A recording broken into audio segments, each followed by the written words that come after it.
GOP National Committee woman for Guam, Margaret Metcalfe. Just your thoughts on that. I know that in talking, even with some Democrat friends yesterday, they had said that, oh, Margaret was very close with the Trump family, and they had felt that, I mean, even on that side of the aisle, Juan, that she brought a lot of insight into her role as the Republican National Committee woman. Yeah, Margaret had committed most of her life to social services and public service, and I think people remember when she was running the Catholic books and a Catholic store at the cathedral. She always was committed with her faith and conservative values. At the RNC, she was a fixture. She didn't miss a single meeting while she was National Committee woman, and those are 4 meetings a year. There's some people that love the limelight and love to take credit for things that other people do. Margaret was the opposite. Margaret was a tireless worker. Her efforts on war reparations and getting the Trump administration to support the final passage of that piece of legislation, doing the fix, was incredible. Her efforts with the veterans community here in Guam was unwavering and incredibly committed. It was a cause that she could know no bounds. No matter if it was a Democrat or a Republican in the White House, she fought tooth and nail to make sure that Guam veterans got the services they deserve. And it really, really, really bothered her that the quality of service here wasn't what it should be. So she'll be a great loss for the Republican Party nationwide, for the Republican Party of Guam, and actually to the people of Guam. I think she was an amazing lady, never spoke ill of anybody, really took pride in going above board and looking at issues and discussions more than personal attacks against people. All right.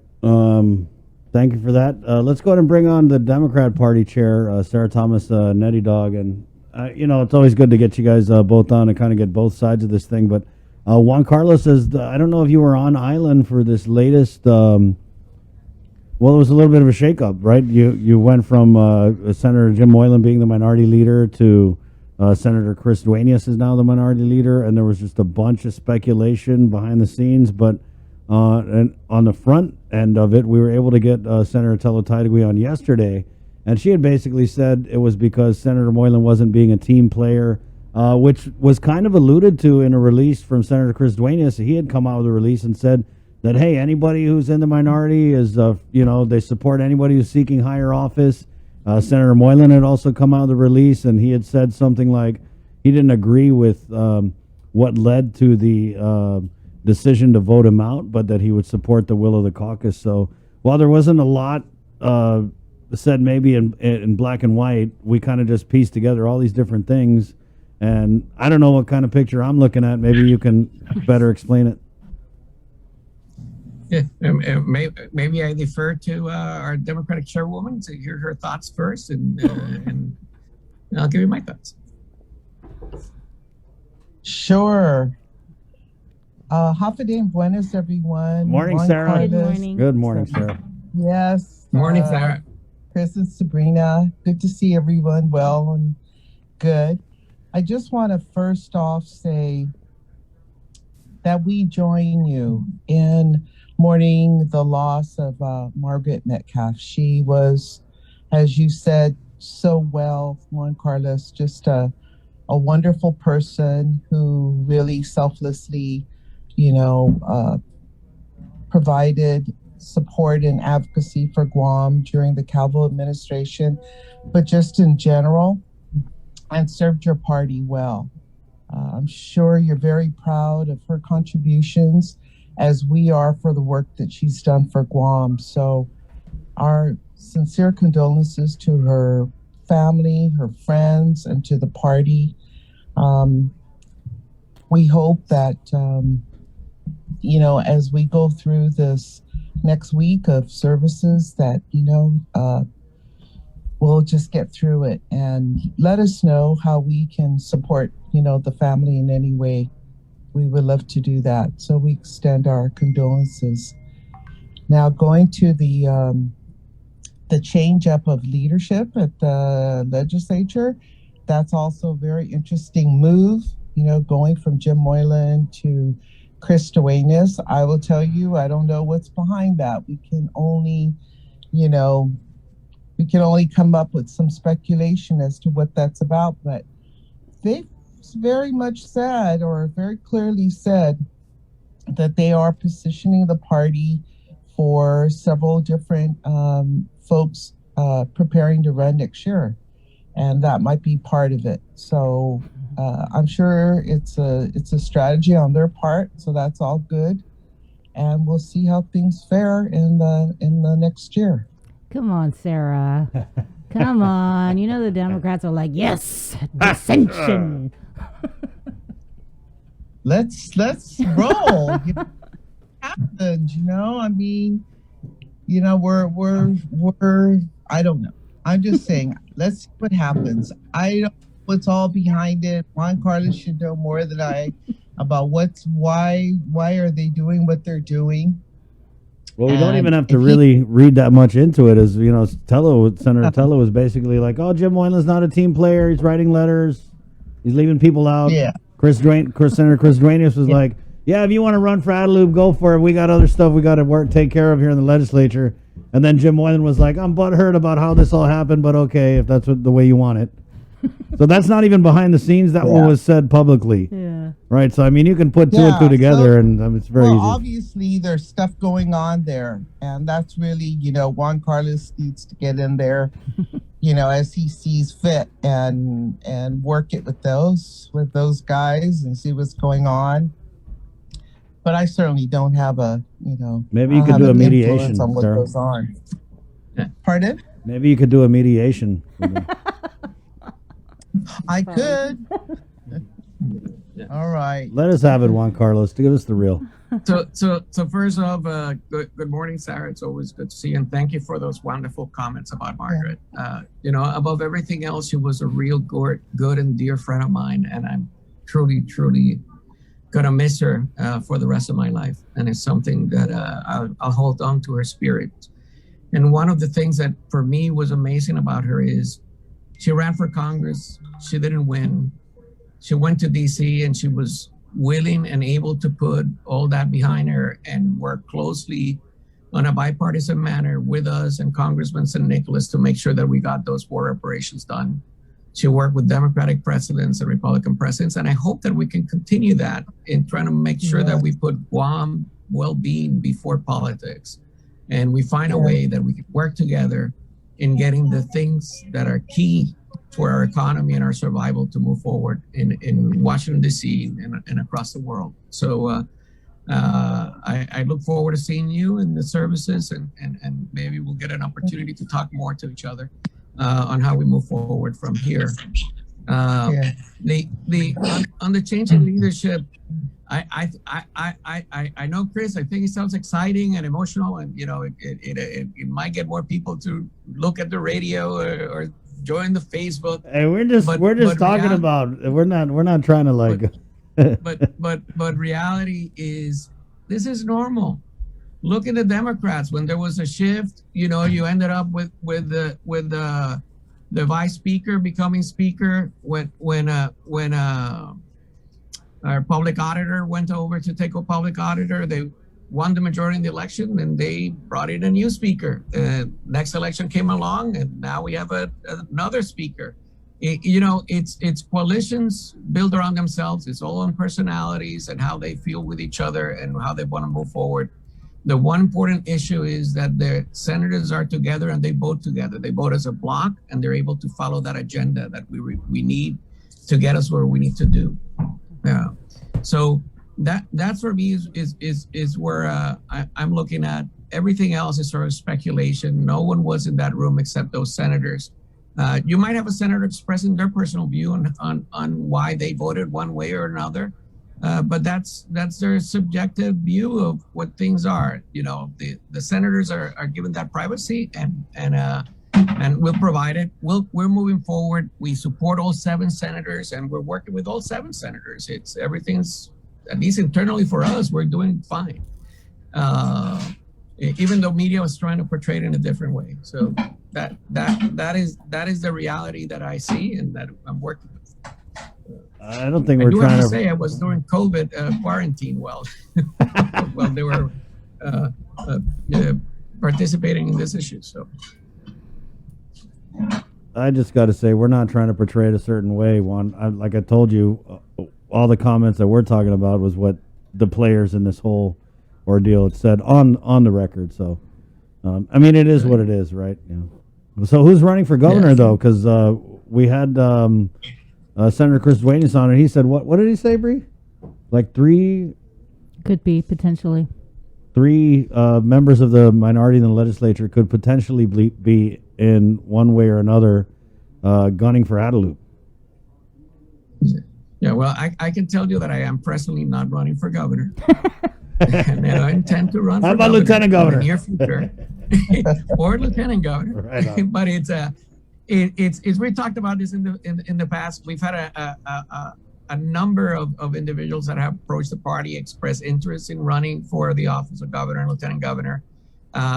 It will be up to them and their campaigns to announce when their intentions are finalized, whether they're going to run or not. And we're not going to take that away from them. That's part of the entire system and how it works. Well, Our big issue right now is going to focus on voter registration and re-registering those over 8,000 voters that were taken out of the voter rolls by the election commission. So we're going to start focusing on that and making sure that we strengthen our party at the grassroots levels and moving forward. So we'll see victory in our race for Adelup and the legislature and Congress. So those are our focus. It's going to be really looking at the grassroots, strengthening our base, making sure we get our voters to turn out, and we're making sure that they're qualified to vote first, and then we get them to turn out for the general election. And we like our chances, we like our odds, and it's looking really positive right now. But at what point, because the general election it's really not that far off when you really think about it. So at what point do these potential gubernatorial candidates make their declaration and let people know, hey, I am running for governor? At what point does that start traditionally? I mean, because the governor, Lou and Josh, they've already held their fundraiser, and we kind of already had an idea that they were going to be seeking re-election prior to COVID. Well, actually, they announced they were running for re-election the same year they won, because they held their first fundraiser that first year. And I don't know if you remember. Yeah. But they forgot they had to file, so they had to come out and publicly said that they had held that fundraising, and then they filed. So they did a second announcement this year, which I was like, oh, it's interesting. Just in case you forgot, it was what that was one. Yeah, just in case you forgot the first one, we did a second one. Traditionally doesn't happen before the Super Bowl. People don't. There are other issues that affect timing in Guam has been later. Rather than early when we get those announcements. Democratic side, it's been a little different. Underwood ran for a long time. Carl ran for a long time. But even in the last election, Sarah, when did all 4 teams announce when you were going through the primary process, right? I can't tell you exactly when, but, as you said, the Democrats are they thought about it and they put it out there. So I can't give you exact dates, but I appreciate what you said about, what we need to focus on. And I said, gosh, you guys must have gotten our same plan. That's what we aim to do in this next year as well, is really, I think, first and foremost, get people to register that are qualified and do everything we can to encourage them to go out and vote. That's always been our first and foremost, is encouraging people to vote and exercise their right to vote. And then, of course, giving them information, encouraging them to vote Democrat in the legislature, and to get to vote for Governor Lou and Lieutenant Governor Josh for Governor, Lieutenant Governor. So, you know, that's the plan too, and that's the general plan, I think, for all parties. Is we've got to do the work. We've got to get out there with our people. We have to talk with them. We have to know their pulse, and we got to hear them out and come up with the strategies to ensure that we do have a win, that we are in line with our people always, and we're with them on their issues, and we're addressing those issues.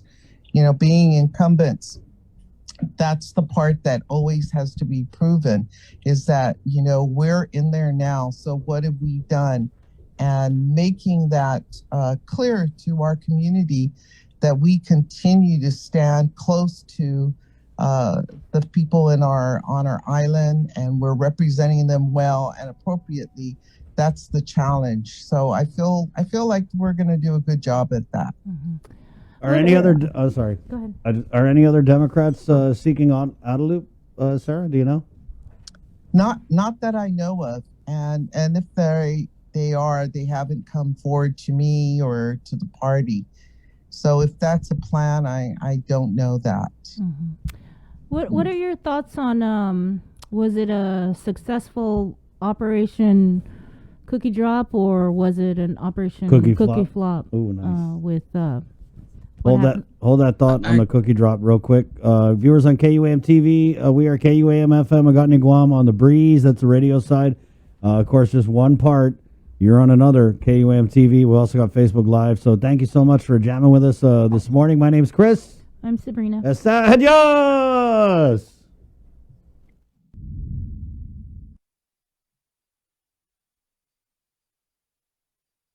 All right. So where were we? Cookie Drop or Cookie Flop? Yeah. I think any approach to members of Congress is important and on a bipartisan effort. You know, I've focused most of my efforts in the Senate, always leaving majority of the work on the House to our local representatives, since that's their chamber that they're working with. Having said that, it's an educational process in DC. It's every 2 years, all of them go for re-election. And you will normally end up with around 1/3 that are new members of Congress. So you have to go through the process of making sure that you introduce yourself, let them know who you represent, and getting your voice heard. I think Congressman St. Nicholas has been doing an effort with that, doing the cookie drops through all the offices. And you would be surprised at some people that really find that to be effective. They remember by a flavor or by a smell, a place or a location, and in this case, it's hard to have a bad thought about Guam when you're eating a chamorro cookie, you know. So the having said that, we're communicating directly with Congresswoman Green's office and making sure that she understands that was at the end of the day, that was a mistake in a staffer, in a talking point, in a line. That person, I can guarantee you, has been re-educated repeatedly, and we'll move forward with the right. But there was something that Will Parkinson said when he was on the air last week with Sean Gumatau, and he was saying, why isn't the Republican Party of Guam going to Marjorie Taylor Greene and saying, you need to apologize? Is that something that you guys have done or plan to do, or just educating her on, hey, we're a U.S. territory? Here's some cookies. I really think that the first way you do is you talk to the individual and work with them directly and get them a comfort level. I think part of the concern with Congresswoman Greene was the unexpected reactions to her comments. We did some statements that were very strong and are private between us and her, and we're addressing the issue. And will she, sort of like raising the level and saying, well, we need official formal apology for that member of Congress? Well, it's when a number of other members of Congress have made mistaken statements about Guam, we asked for an official apologies from those members. That's a type of issue that we need to look at and work with her. I think that she definitely regrets making the comments, and we'll move forward with our discussion with her to the next level. You think she does, though, Juan? Because then we'll see where we end up. Is that what she expressed to anybody that contacted her office, that she regretted making those comments? Because it kind of seems like she doubled down. Given the response when they went there with the guard, she said, she felt like she was, attacked or, intimidated or whatnot. At this stage, our conversations have been private, so I would like to keep those at this stage that way. And I'm sure that there will be public comments coming out relatively soon, and then we can address those then. But I can definitely tell you, I can guarantee you, she regrets having made the statements that she did, and she's working forward on things. You don't hear her making those same comments repeatedly or uninterrupted. We don't keep saying that Guam's tipping over every other day.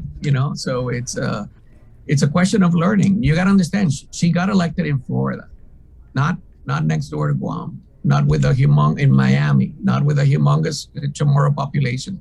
So did a member of her staff make a mistake during her first term? They did. And, we'll let the Congresswoman address the issue when she feels it's appropriate in the manner she does. But any conversations towards her that are expressing the disappointment or concern, it's welcome. It's an issue that you got to work through. Sarah? I'm so glad to hear, Juan, that you guys are talking with her. I certainly respect and trust that you really are educating her and encouraging her to make this right.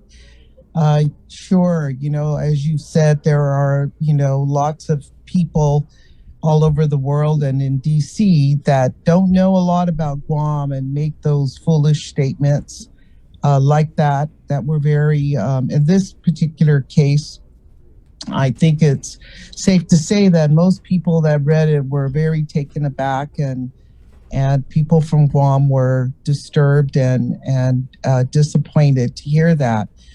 But, moving forward, yes, if she feels that she would, do a apology to the people of Guam, that would be awesome. I'm sure that, our Republican Party is talking with her closely, and I thank you for that. And I hope that that's what happens, is that she eventually does do that. But in the interim, the education of all of our Congress folks needs to happen, and whatever any of us can do to further that is a good thing. And let me be clear, I do think that we deserve an apology, and it would be great to receive one. But at this day, what we want to do is first make sure that she's aware moving forward of the relationship of the status of Guam and the people of Guam, and what we do and what we provide to our nation, the sacrifices we take for our nation, and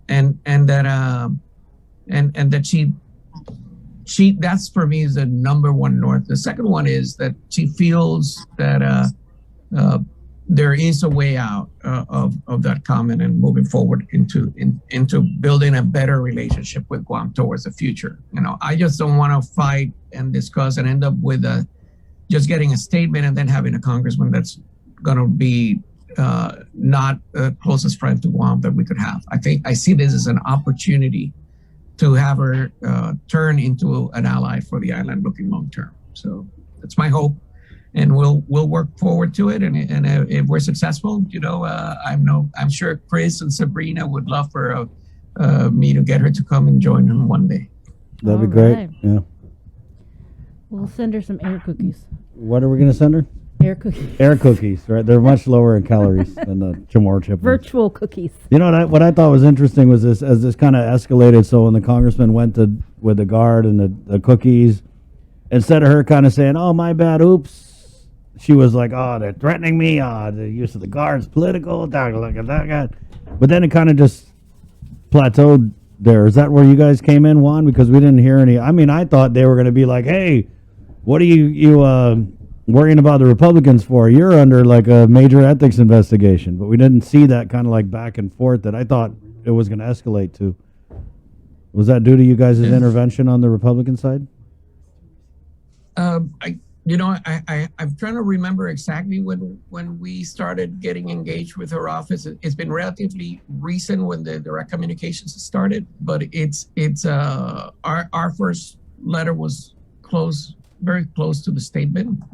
I don't remember if it was right before or after Congressman St. Nicholas visited her office.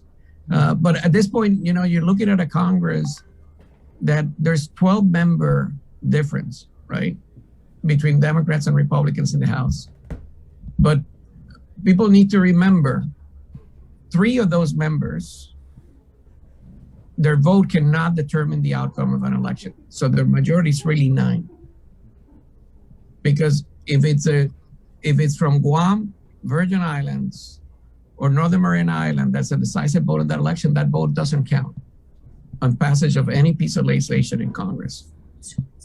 So with that, we need to make sure that we build coalitions on Democrats and Republicans to support Guam issues as we move through this, because it is the slimmest majority that I've seen in my lifetime in the House, and it's literally a tie in the Senate. So if we're gonna that brings opportunities for things for Guam, but we need to work together to make our senators and our representatives on both sides of the aisle to support Guam causes. Well, that'll be something else if you guys flip Marjorie Greene. Mm-hmm. Yeah. I wanted to take it back to here because, Congressman Michael St. Nicholas, he's actually on island. And it was kind of different, because Adriana Quintero got a chance to actually interview him. And it was kind of surprising because his tone seemed quite different than in the past in terms of the administration. Was there any sort of mediation, or what was the turnaround point? Because we all know before there hasn't been a great relationship between the congressman's office and the Leon Guerrero Tenorio administration. But in that interview yesterday, he was giving high praise for vaccination efforts and recovery. So I guess with you, Sarah, has there been any mediation between the governor and the congressman? Not officially from the party, but we always try to keep close to all of our Democratic leaders, and we're always trying to bring them together because that's as they say, stronger together. We're going to be successful, and we're going to be successful in helping the people that we have committed to helping. And that's really the underlying message and what drives us. And so I think Congressman St. Nicholas, has brought things definitely to Guam and makes a contribution to our island. And he recognizes that the governor has to and the legislature has to, and that if anyone's going to be successful in 2022, we got to get together. So it's very consoling to hear that he's talking that more than perhaps he has done in the past. And certainly in the next week or so, we'd like to get together with him and talk about how we can even make our union even stronger. So yay, Congressman St. Nicholas. Wow. I like hearing that. Wow. Okay. Well, we're done. Thank you, Juan Carlos, for your time this morning. And welcome home. I would like to leave going back to Margaret just for 1 second, okay. and just give you one of the stories that for me really showed the type of person that she was, defending Guam. We were working on the Republican platform, and we were advocating for a very strong language for the territories, which we were able to achieve at the end. And a very high-ranking senior official came in and was talked to Margaret and was saying, you need to vote against your own language, and we need to change that. And if not, there will be consequence. And Margaret just looked at him and said, "Hon, it sounds like you're threatening me. And I don't know if you know, but I'm from Guam. And in Guam, we don't take threat lightly. So could you clarify? Are you threatening me if I vote in favor of my own bill?" And you should have seen that person retract his entire way. And we actually advocated and won on our language.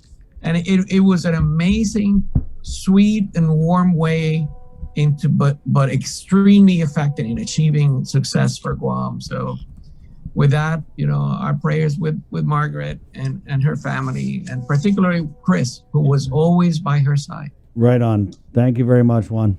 Very good. Thank Beautiful you. story. Thank you, Sarah. All right. I'm going to record that Yay Congressman St. Nicholas and put that on the loop. See you guys. Bye, guys. That's Bye. right on. Yeah, I mean, obviously we wanted them to work.